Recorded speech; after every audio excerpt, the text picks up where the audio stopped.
When Jews gather for Rosh Hashanah and Yom Kippur services later this month, and in a time of an unprecedented surge in anti-Semitism around the globe and as much of the world turns on the Jewish state, will their rabbis call upon them to stand in solidarity with an embattled Israel?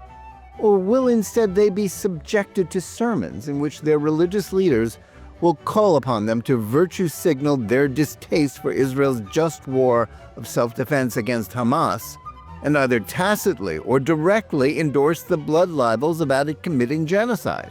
Next, on Think Twice, we take a deep dive into the question of whether rabbis and synagogues are the means by which Jews can be rallied to effectively respond to the campaign to demonize Israel, or instead be the means by which anti-Zionists can further widen the divide between Jews and the Jewish state.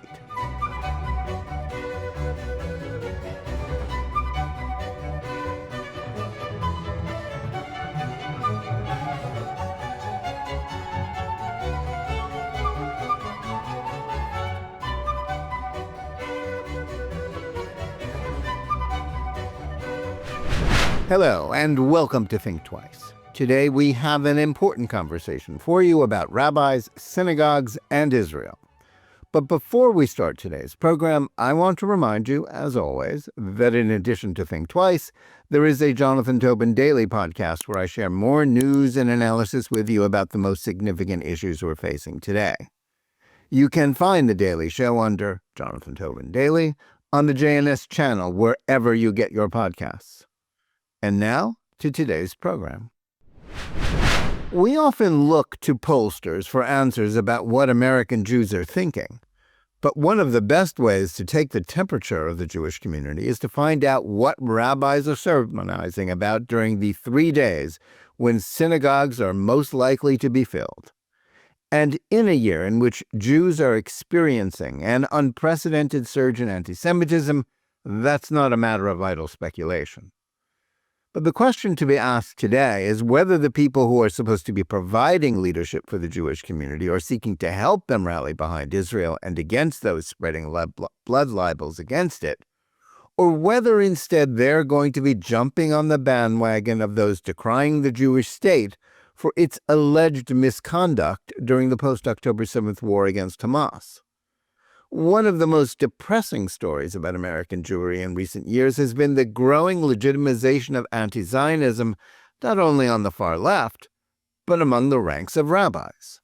That's been enabled by the non-Orthodox seminaries, which now admit open opponent of the Jewish state's existence. Rabbis are to be found among those who are willing to join in endorsing the worst slanders of Israel, including those about it committing genocide and deliberately starving Palestinians.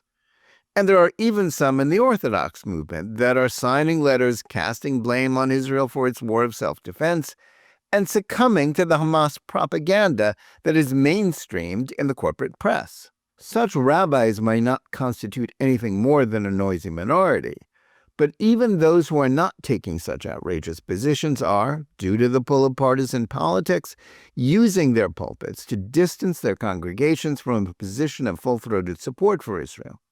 In a Jewish community where liberal political positions is generally prevailing, is Zionism becoming something that even rabbis are finding too unfashionable a belief to hold on to?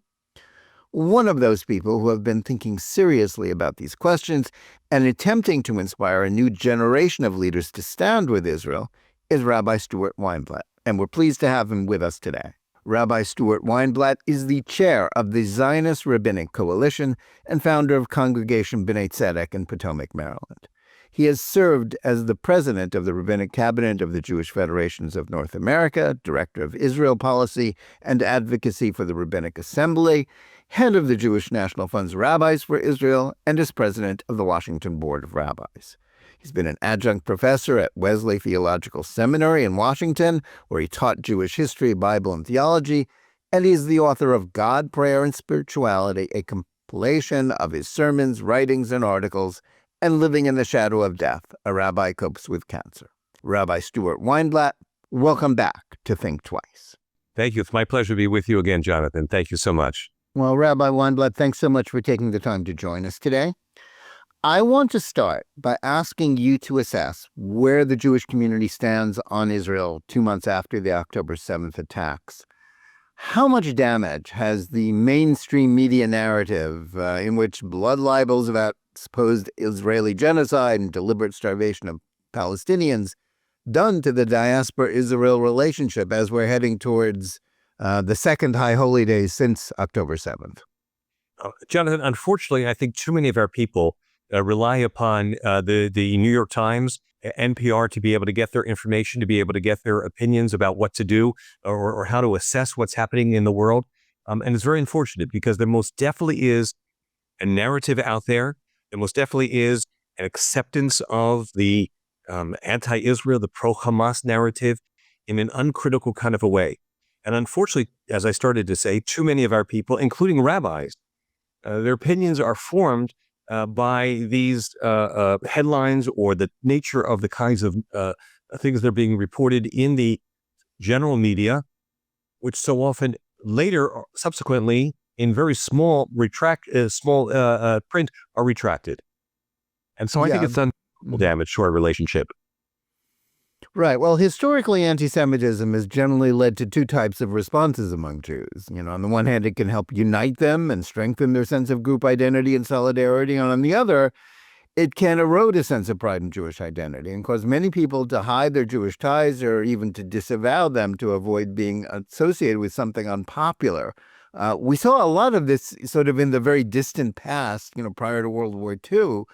But now I think we're doing another experiment in that. And which of you think of these two trends is prevailing right now in the Jewish community as anti-Semitism spikes and even basically secular Jewish kids are being subjected to the kind of opprobrium on college campuses that had previously only been known in this country as being the problem for, the Orthodox or ultra-Orthodox in urban neighborhoods? I think what we're seeing is both phenomena occurring.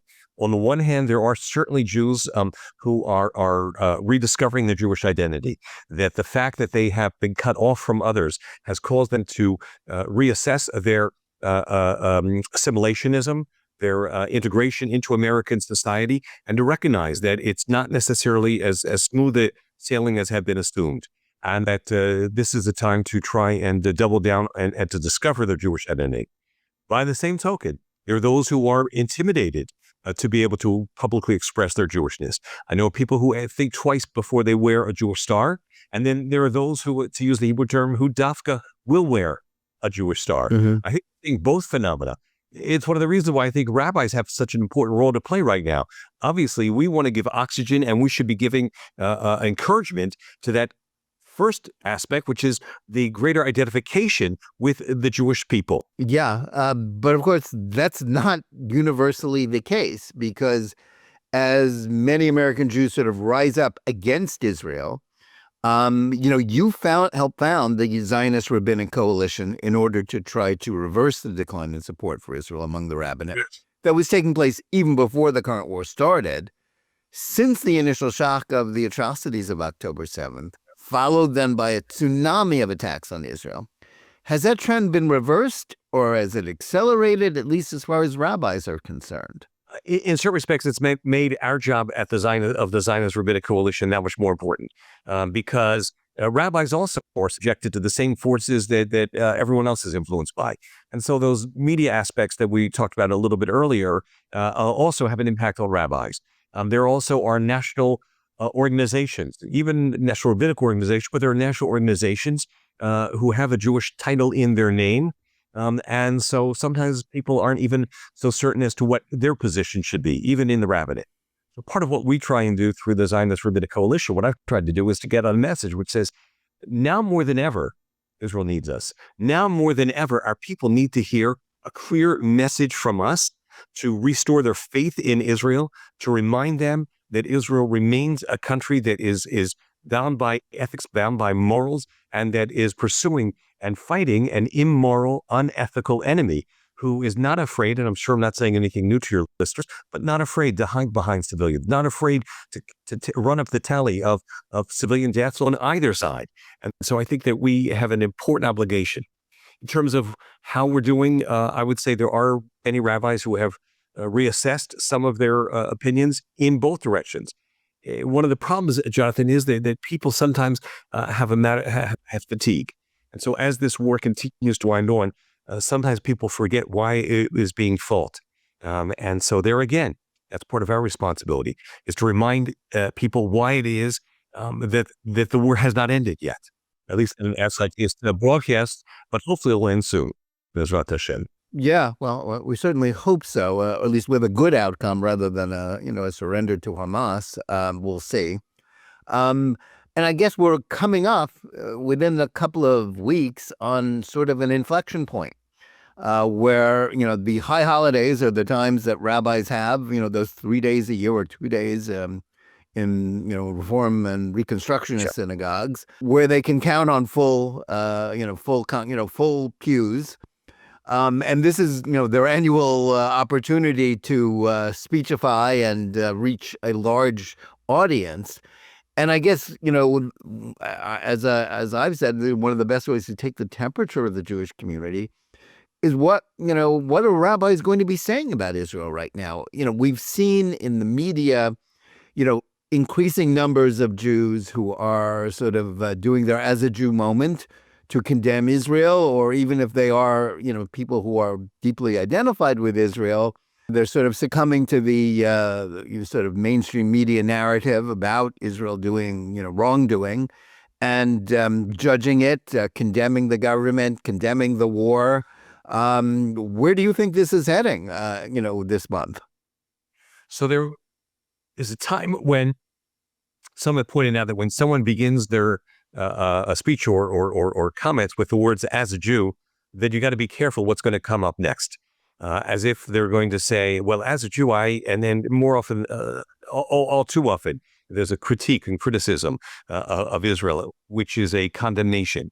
There are times now when we have to worry when people begin the sentence with "as a rabbi," because sometimes that also is winding up to be a condemnation of Israel, many times which is unjustified. Now, you and I both know, as do all of us, that we're not talking about criticism of Israel. It certainly is legitimate, and it's we're part of the family. But that's one of the issues.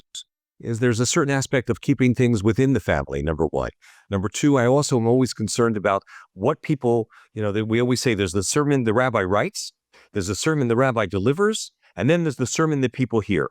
And they're not necessarily all the same. And so sometimes people are not necessarily attuned to the nuances and the subtleties of critiques. Tell us more about that. What are the differences between those two and those three things in your experience? So a rabbi could give a sermon in which they are criticizing certain aspects of policies to Israel, of Israel, policy criticism, which may be voiced by people in Israel. But the people in the pews are hearing, my rabbi is critical of Israel. And one of the concerns that I have is that may lead to not just a reassessment of the policies of Israel, because the chances are people in Israel are not going to hear that sermon, but it will have an impact on the hearts and minds of those who hear that sermon. And the conclusion that all too often people may come to is, my rabbi is critical of Israel, therefore, why should I continue to be critical? Why should I continue to be supportive of Israel? And the impact of that, and the reason why that's so dangerous, is that ultimately we are causing a greater distancing from not just Israel, but from the Jewish enterprise, from the Jewish people, from Jewish identity. And I think all of that is wrapped in together. So I think these are some of the concerns I have. We recently had a high holiday seminar in New York, in which a number of very prominent speakers spoke. We had Ruth Wise, Yitz Greenberg, Jonathan Weinblatt, and I spoke as well. And one of the things that I said as a message, which now sent out to other rabbis, to our broad membership of, we have over 2,000 rabbis who are affiliated with the Zionist Rabbinic Coalition now, is that we should not allow our relationship with Israel to be defined or determined by Israel's enemies. And that's part of the problem, again, in terms of when we just rely upon the sound bites that come out of certain places. We hear a lot about the crisis in support for Zionism being primarily a generational divide with younger Jews, like most Americans, younger Americans in general, being far more likely to be hostile to the whole concept of a sectarian Jewish state. Is the same true for rabbis? That's a great question. Let me just mention, by the way, one of the things that Jonathan Weinblatt had shared with us when he spoke at The our head of seminar, the ADL.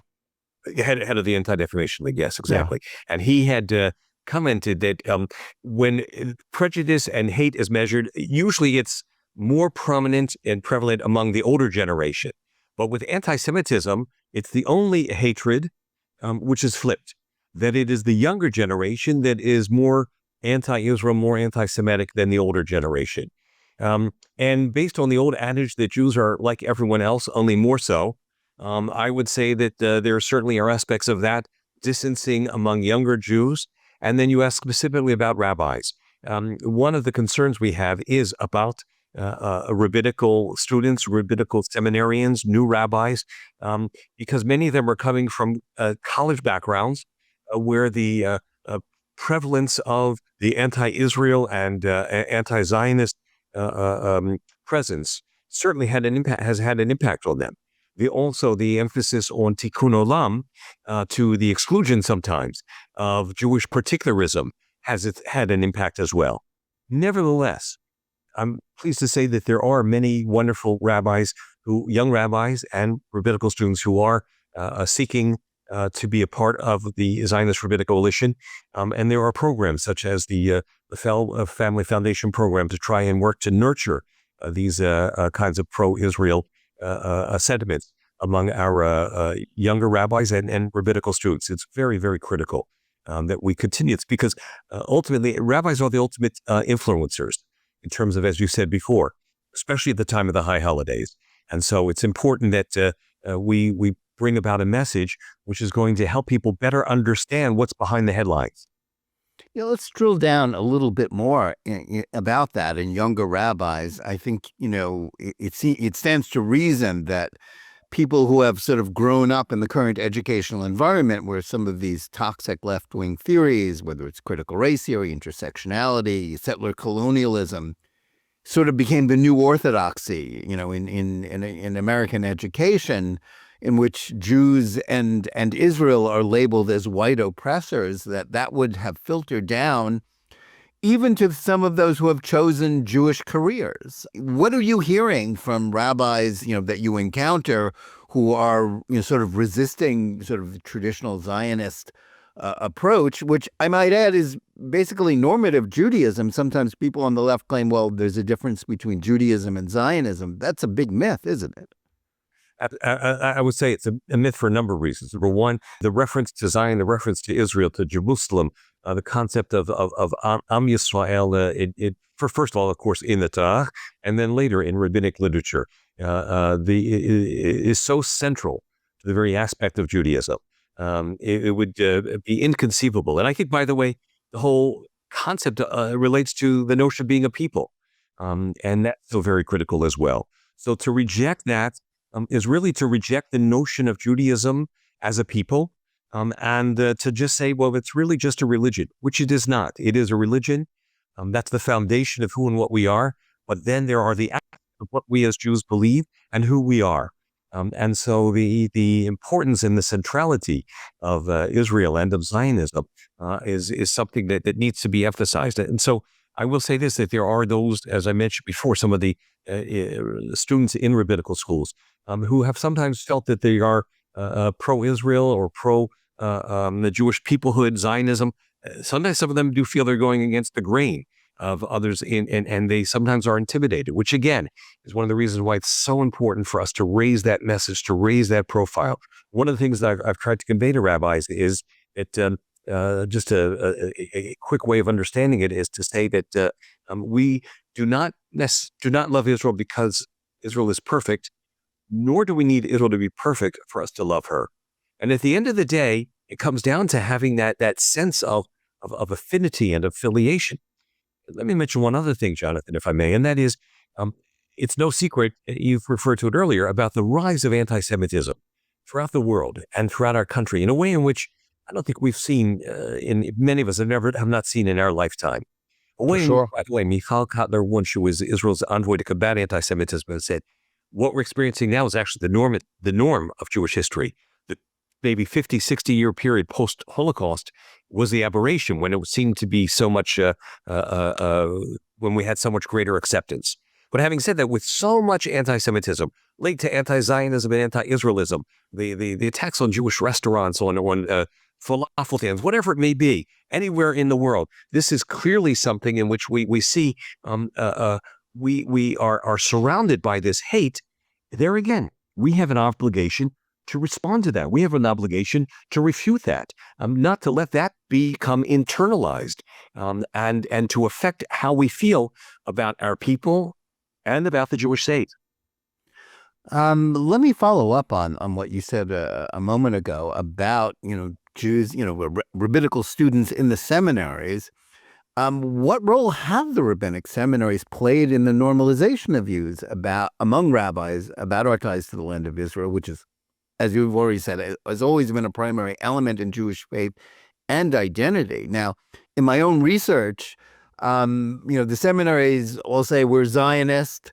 We're not Zionist institutions. Certainly, the conservative and reform seminaries require their students to spend a year in Israel in order to get ordained.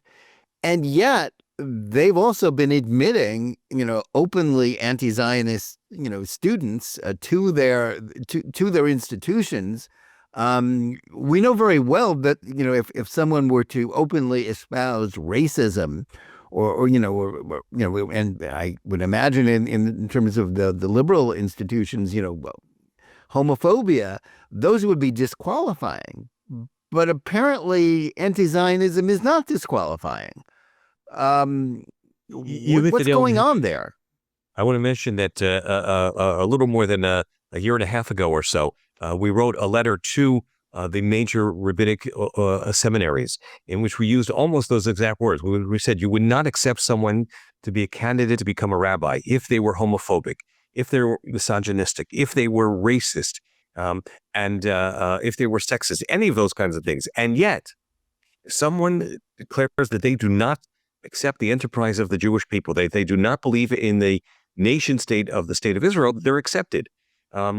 And the response we get back is basically along the lines, well, we are a Zionist institution. We do encourage that, but we also encourage freedom of thought. And we hope that perhaps through the process of getting a rabbinic education, they may be influenced. But I don't think that's enough. And I actually do not think that the schools are doing quite enough to help to combat this a trend of anti-Semitism. These are the future leaders of the Jewish people. And we have a stake in what they're going to be saying, what they're going to be doing. The fact that there would be even any rabbis out there today, and there are a few, who openly declare that they are anti-Zionist is inconceivable. We are a people who have a wide range of views, whether about God, and there's no specific concept of what we need to believe about God. That's why we say God of Abraham, God of Isaac, and God of Jacob in our daily prayers, because we recognize each of them related to God differently. So there's not a monolithic approach in that regard, nor should there be a monolithic approach in regard to our attitude toward Israel. But as a basic foundational principle, there should be ahavat Yisrael, a love of Israel. We're talking about more than half of the Jewish people. And if you don't care about their fate, their destiny, and feel that your fate and destiny is tied up with theirs, then you are missing a major part of what it means to be a leader of the Jewish people, and probably should not be a leader of the Jewish people. Yeah, clearly what you've received is not an answer. Is it just that they're so desperate for students at a time when, not everybody wants to be a rabbi? Which is a really tough job, especially if you have to work at a congregation, something you're very experienced with. Or is it just that they're influenced by sort of the intellectual trends of the moment, in which, certainly the liberal movements are it's going out of style to be pro-Israel? I think it's probably a combination of those factors. Again, the leaders of the institutions are clearly Zionist. The desire of their perspective is clearly to be Zionist, but somehow there's a disconnect. And I think that's one of the things that those are the factors which contribute to it. And I think, we who are in the Jewish community and who are those individuals who are either graduates and or supporters of those institutions should make it clear what we expect of the future leaders of the Jewish people. Yeah. Well, going further after they graduate, we've often been told in recent years by some rabbis that sermons that are critical of Israel can get them in trouble or even fired.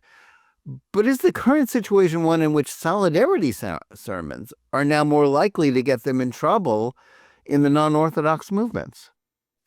I think we'll find that out in the upcoming high holiday season as to how people will react. People look to the rabbis. One of the things I've always thought is so interesting is when people get together as families and friends so often do after the high holiday services, and they'll get together and they'll have lunch together. And it may be people, at least in urban areas which I've been associated with, primarily Baltimore, Miami, Washington, people get together and they're talking about what their rabbi spoke about that morning in the high holiday services. What was the nature of the sermon?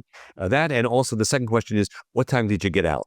They want to know what time the service ended. But the second question then always is, what did your rabbi talk about? And if you think about that for a moment, it's an amazing thing that our people are so interested intellectually to hear what is the wisdom that was imparted. What did your rabbi speak about? And so I think it is a critical time. And there are rabbis who will give a sermon, which may be critical of Israel. And it depends upon the nature of the congregation. It depends upon the nature of how it is said and what is said and the context there. It's my hope that, as I've said, this high holidays, that we rabbis across the country rise to the occasion, and that our critiques of Israel not be louder than our expressions of love, and that we need to try and break through the clutter. There's so much misinformation, disinformation, whether it is about the charges of genocide, whether it's charges of starvation and famine, whether it's the charges of apartheid. I was just in Israel, and I was in the northern part of Israel for about a month. Went into shopping centers, which were filled with Jews and with Arabs, Israeli Arabs, both in terms of as shoppers as well as employees as well. And it just put such a blasted the lie out of the water, just what I could see with my own eyes.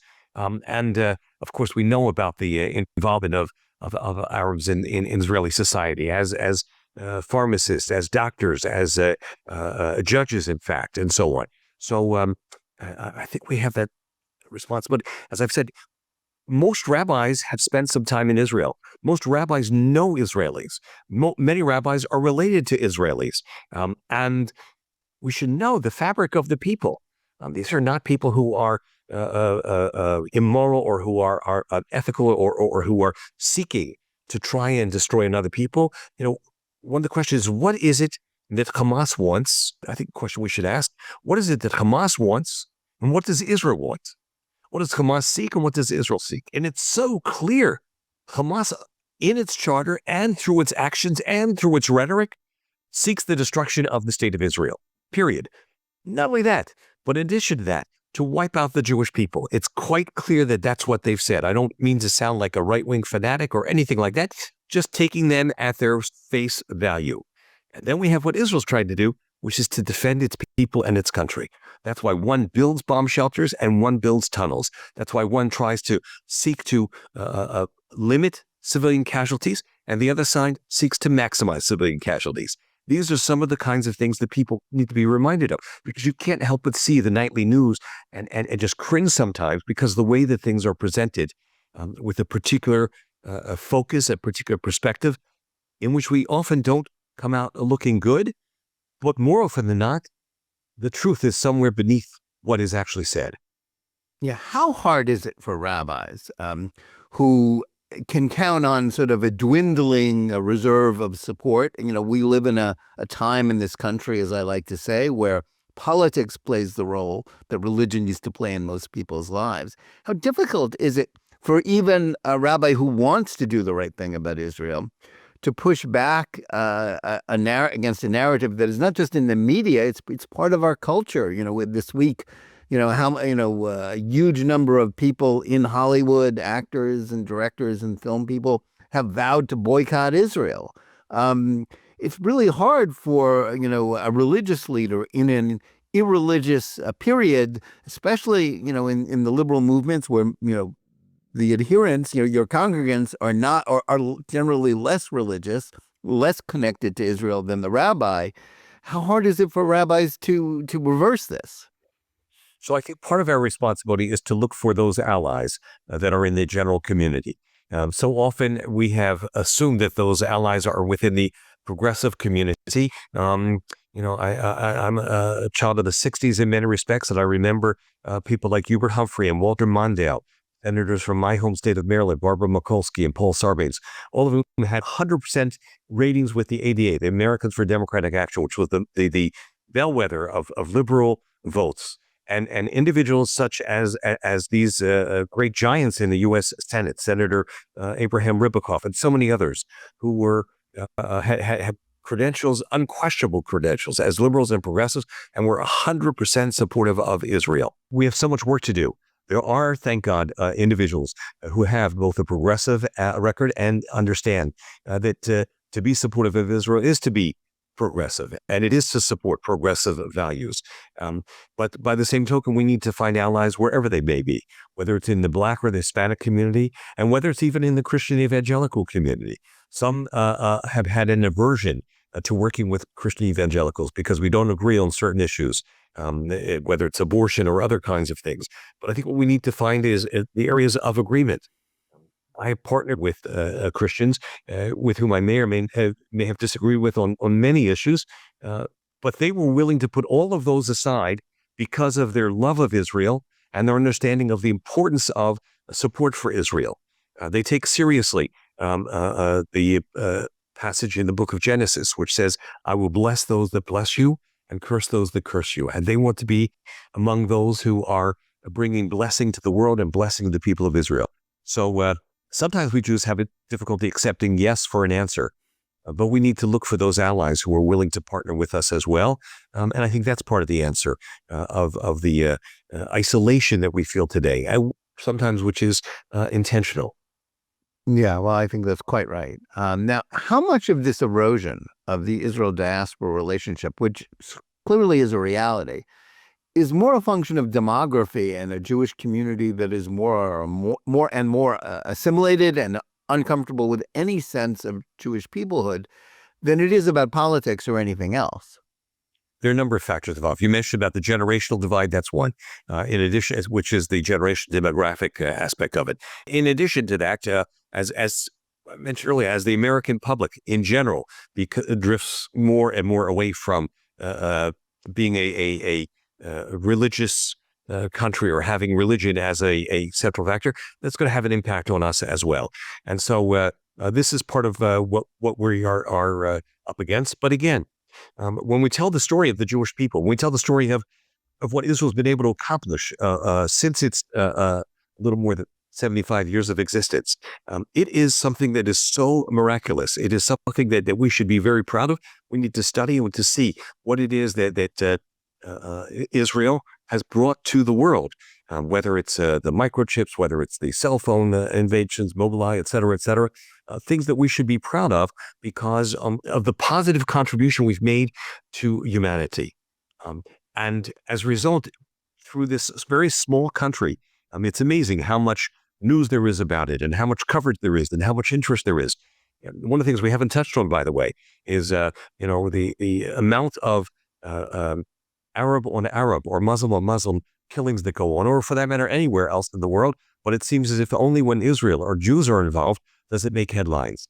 There are 500,000 people who've been killed in Syria, several million who were displaced in Sudan as well. Any other kind of a conflict in the world, it's minimal coverage. And so, again, it's that laser focus that we have, and that's going to have an impact on people of how we feel about Israel, how we feel about the Jewish people, Jewish identity, all of it. So again, this is part of what makes this season and our messages so very critical. Yeah, I think that's very true. But let me then get into politics. Do many American Jews who are still overwhelmingly liberal in terms of their voting patterns, do they now just think of Israel as a red state full of Trump supporters and religious Jews that they can't identify with? And at a time when the Democratic Party is increasingly lining up against Israel. You spoke of seeking progressive allies, and there are a few still left, but they're the minority. And the Democratic Party, because of the way its base has embraced intersectional leftist ideas that falsely brand Jews in Israel as white oppressors, how hard is it for sort of rank-and-file Jewish Democrats who were traditional Israel supporters to separate their opinions about domestic issues from the way their partisan allies have turned on the Jewish state? And is it possible for them, is it that, the fact that Trump is a supporter of Israel, is that turning off Jews on Israel? Unfortunately, it's some people have difficulty making that recognition and that distinction and compartmentalization. It was David Ben-Gurion who was probably really one of the best at this, when David Ben-Gurion was able to say at the time of the British White Paper, we will fight the Nazis as if there's no white paper, and we will fight the white paper as if there are no Nazis. And so with that, they were able to distinguish and make this difference. Well, we Jews need to be able to do that as well.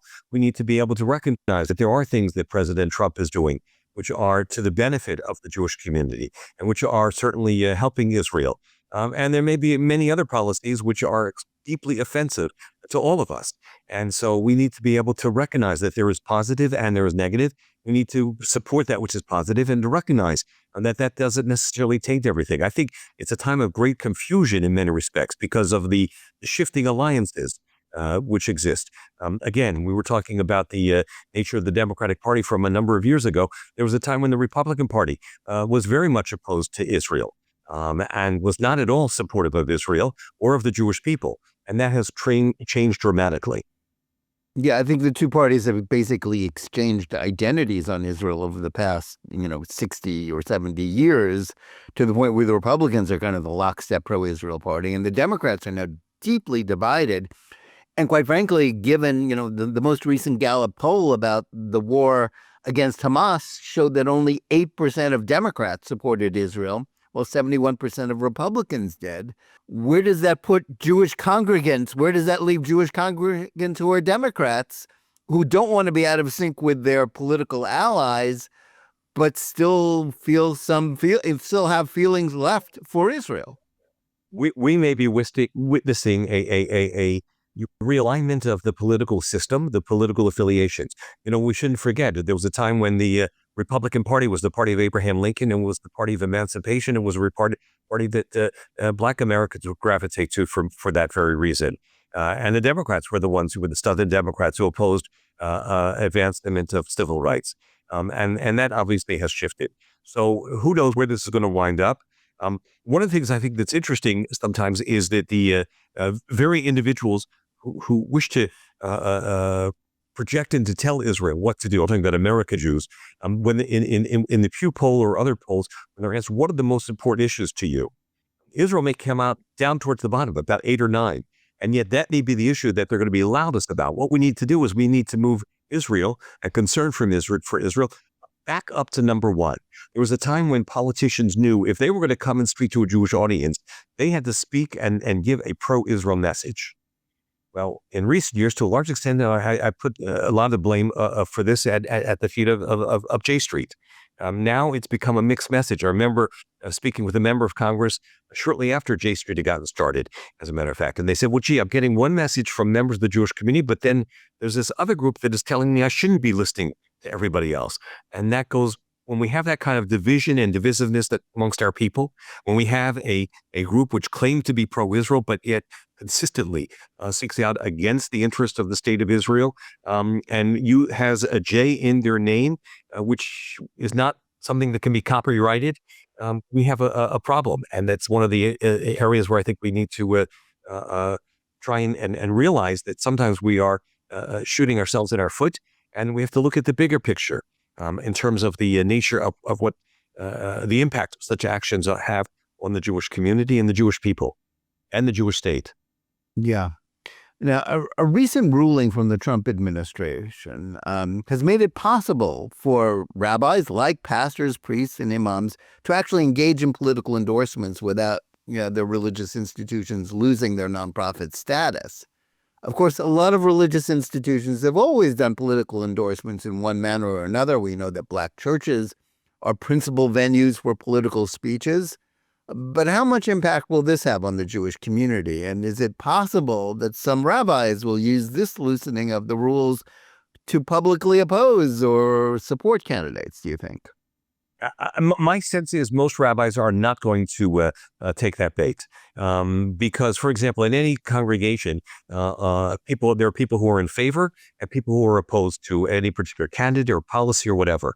There was a time when I gave a sermon having to do with the immigration policy, and two people, a woman came up to me afterwards and she says, Rabbi, I had a particular position on this issue, and the person I sat next to had the exact opposite position, and both of us heard your sermon, and we felt that you agreed with us. I think that was a positive thing. When I've spoken before about prior to elections, I've said I want the Democratic candidate for president, their closest advisors to be Jews who are pro-Israel, and the Republican candidate for president, to be sure of that. The one last thing that I'll add to that, and I'll say to that, is that a number of years ago, actually, was when we had some of the beginning of some of the polarization division. The sermon I gave I said, what this country needs is a good marriage counselor. Because if you were totally opposed to Trump, you have to understand why there are people who are in favor of him. And if you are in favor of Trump, you have to understand why he evokes such a visceral reaction. And I think that's part of what we need to do. Part of our role as rabbis, part of what we as Jews perhaps can bring to the table is not to contribute to the polarization, but rather to help each side to understand the other, as I said, while still articulating a very clear message of Jewish identity, of Jewish politics, and of support for Jewish peoplehood. Yeah, I think that has, been the traditional stance and a very good one. That was how AIPAC operated. It wanted to maintain, a bipartisan pro-Israel consensus. And for a long time, that was not merely aspirational, but descriptive. But now it probably is more aspirational. But let me just drill down into this question of how the Jewish community reacts to candidates. And one prominent example that's coming up this year, not in Maryland where you are, but in New York, where Zohran Mamdani, the Democratic candidate for mayor of New York City, is an open anti-Zionist, won't even condemn chants of from the river to the sea or globalize the Intifada, which are calls for Jewish genocide, for terrorism against Jews. How do you think rabbis should react to an election in where we clearly have a candidate, not merely just a Republican or Democrat who takes different stands on Israel, but is clearly anti-Zionist, clearly, at best you could say soft on anti-Semitism, if not an open anti-Semite himself? This is clearly a major problem, and this is of a whole different category than anything we've experienced before. This is someone who has not only refused to denounce but has anti-Semitic tropes, but has actually embraced them.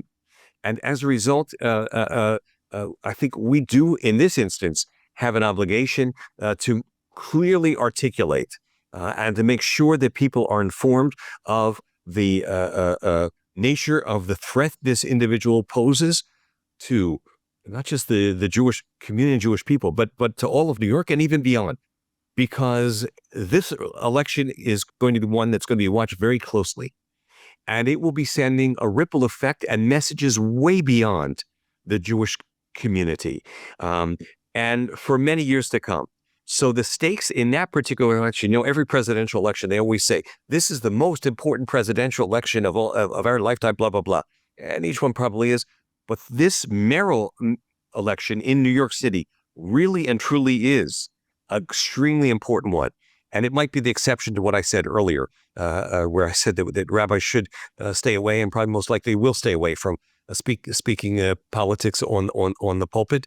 I hope that rabbis in the New York area do make sure that their people know about what is at stake and why it is so important. Because I think people recognize and know what it is that he's saying, but perhaps what people need to understand much better is the impact and the danger of Mamdani potentially becoming the mayor of the city with the outside of Israel, the largest Jewish population. It would be unconscionable to allow this to happen. This is someone who said he would arrest the Prime Minister of Israel if he were to set foot in New York. This is someone who said he would never go to New York, whereas every mayor of New York has always made a pilgrimage to Israel, sometimes even just a 24-hour trip when Bloomberg went during one of the altercations and so on, and others have done that as well. A city which breathes with Jewish culture, and yet to try and to promote anti-Israel, anti-Semitic concepts, I think is very, very disconcerting and worrisome to all of us who care about the future, not just of Judaism, but of our country. Yeah, and I think that election, in terms of the reaction within the Jewish community, is itself, sort of perhaps a tipping point, because we both know that there are already rabbis endorsing him, people on the left, and Jewish, people speaking as a Jew, on behalf of him. And this is really a moment of where, our bifurcated nation is being reflected in Jewish reactions as well. It's inconceivable to me to how any committed Jew or a rabbi who cares about the Jewish people, not only the Jewish people, but within the context of what all of this represents, his embrace of these tropes. When they say river of the sea, they're not talking about the Hudson River. Yeah, this is not about the Hudson and the East Rivers, what happens. No, it's not about that. And so it goes back to that where people who maybe are using the title of rabbi or using the moniker of being a Jew, and in order to try and in order to unfortunately mislead people to say, well, he's not going to be so bad. Look, I remember when Jamal Bauman was running against Elliot Engel, who probably was the most pro-Israel member of Congress at the time, and there were certain members of the Jewish community who said, well, Jamal Bauman's not going to be all that bad, and he's going to be more or less within the mainstream of the Jewish community, which he was not. J Street wound up even disowning him at one point. Yeah. So, the stakes there are very high. Now, let me sort of take you back to, you were a congregational rabbi for a long time, and now that you're a rabbi emeritus, I guess you're a congregant as well. How do you think members of a synagogue should react when they hear a sermon that takes stands, especially on politics or Israel, with which they disagree? How should that play out within a synagogue, short of, threats of firing rabbis or rabbis trying to fire their congregations? It's interesting because I've always felt that congregants make us better rabbis, and they make us better rabbis by the expectations they have of us, and by the feedback, which it has to be given in a positive kind of a way, not just a nitpicking or something like that, but something. I think rabbis welcome intellectual discourse and questions and things like that, regardless of what a position a rabbi may take. And so I think that it is. Again, when done properly, it can be helpful. And one of the things I've said in the context of what we're talking about today is a number of years ago when I gave a sermon and I talked about the controversy as to whether or not rabbis should speak about political issues. And I said at the time that I was going to give a non-political sermon. I was going to speak about why we should be supportive of Israel. So that's how we should be approaching the matter of our support for Israel. It's not a political issue. It is part of the very essence and fabric of what it means to be a Jew. Yeah, unfortunately, it is considered to be political right now because we are divided. Israelis are divided too, but in a different way. And, we are left with a situation in which, growing numbers of Jews, like growing numbers of Americans, are really succumbing to the Hamas propaganda, which leads me to ask finally, what role really can rabbis play? You're involved in an organization that's trying to mobilize rabbis to push back against these trends. How can they inspire Jews to stand against what feels like an overwhelming tide of criticism of Israel that is making it increasingly difficult for many in the community to stick with it, when the opposite and virtue signaling your opposition puts you in sync with, intellectual fashions? Where do rabbis come in right now in this moment to sort of put their fingers in the dike and stem the tide? I was in Israel. When I was in Israel not too long ago, there was a Democratic congressional delegation that was there, and I had a chance to address them and to speak with them. Many of them told me about the criticism they received for even just coming to Israel. They were the Democratic freshman delegation. And I reminded them of what Pirkei Avot tells us, which is "B'makom she'ein anashim hishtadel liot ish." In a place where there are no men, it's generic there. Where there are no people, strive to be a man, strive to be a person, strive to have the courage to do what is right. And sometimes that means being alone. Avraham, the very first Jew, we're told was called Avraham HaIvri, Abraham the Hebrew, because the word Ivri means ever, that he stood on the other side of the world. So we're used to being that minority. We're used to being that lonely voice in the wilderness. We are used to having that role, and that's part of what we as rabbis need to remind people of, that there's nothing wrong with being a minority. There's nothing wrong with being a voice of moral consciousness. But we dare not lose sight of what Israel's importance to the Jewish people, as well as the forces that are trying to isolate Israel. We haven't even touched upon, by the way, all that's going on in Europe and the declaration statements there. In many respects, it's not that inconsistent with centuries of European anti-Semitism. You compare that, the immigration in the recent decades, a mass immigration of Muslims, which have brought a radical Islamic approach to so many places. There again, while the world is turning, may seem as if it's turning against us, that's when we must remind people of who and what we are. And that is that we are Jews, and that we have a message to bring to the world, and that we may have to make sure that voice never be silenced.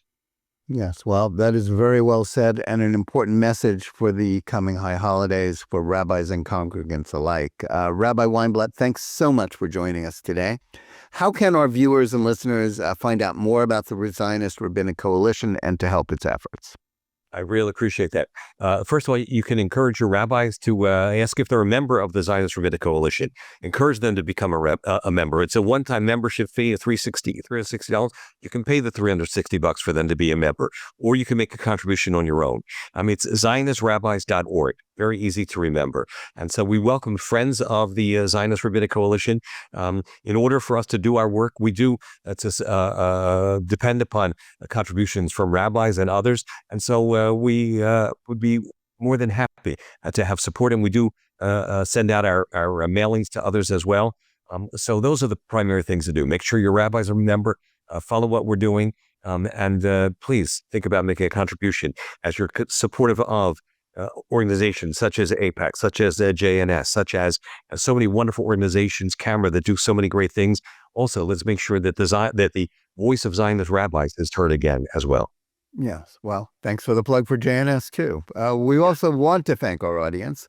Please remember to read JNS at jns.org, subscribe to our newsletters, and also to tune in every day for Jonathan Tobin Daily Edition, which is available on all the audio podcast platforms. And whether you're listening to us on any of the various podcast platforms, watching us live on Facebook or X, or on the JNS YouTube channel, please like and or subscribe to JNS, click on the bell for notifications, and give us good reviews.